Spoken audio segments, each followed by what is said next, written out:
Hi, I'm George Barna from the American Culture and Faith Institute. We research what's going on in our culture constantly. We have research in the field every day of the year. So we're trying to understand all the dynamics of America. One of the things that you'd probably agree with me on is that the United States is kind of a mess today.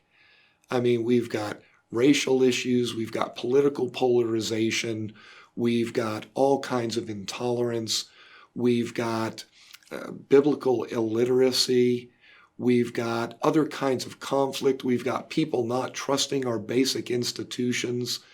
It's a really difficult time for America. Many of the leaders of our country have said, you know what? We just need people to be willing to step up and compromise so that we can unite, so that we can come together. But the problem is they don't understand why we have conflict in the first place. It's because we're really struggling with two different worldviews that are tearing the nation apart.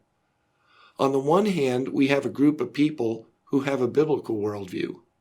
On the other hand, we've got people who have a postmodern worldview. Now, a postmodern worldview primarily tells us that there is no such thing as absolute moral truth. You're the only person who can know what's right or wrong for you. A postmodern perspective tells us that relationships are critical and that as we're trying to make sense of life, it's really all about the experiences that we're able to have.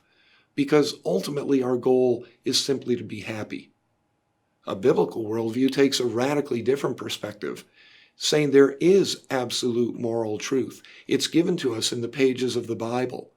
And our responsibility is to try to be obedient to God's word, because that honors Him.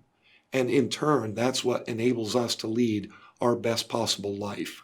Success in life is about commitment and obedience to God. Our purpose in life is to know Him and to love Him and to serve Him with all our heart and mind, soul and strength. You can see why we have such a conflict in America today. We recently did a major national study where we tried to measure the worldview of Americans. And one of the things that we found is that there is a huge gap between the worldview of conservatives and the worldview of liberals. Of 20 different belief statements that we had, 15 of them had differences in the view of conservatives and liberals by 25 percentage points or more. That's a huge difference between these two groups. You cannot simply, therefore, stand up and say to people, the way that we're going to unite the country is if you compromise so that we're all together. You see, our worldview is what forms who we are. It describes how we see the world and respond to the world. And if we compromise what we ultimately believe as represented by that worldview, we feel bad about ourselves. We feel that we've sold out. We feel that we are not the person who we should be.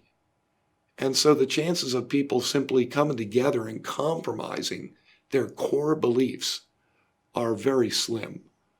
Really, the answer to America's problem today is we're going to have to address the worldview issue. It took us 50-some years to get in the mess we're in, and it's probably going to take us at least that long to figure out how do we bring the country together again. You've got to be in it for the long haul, and you can't compromise who you are.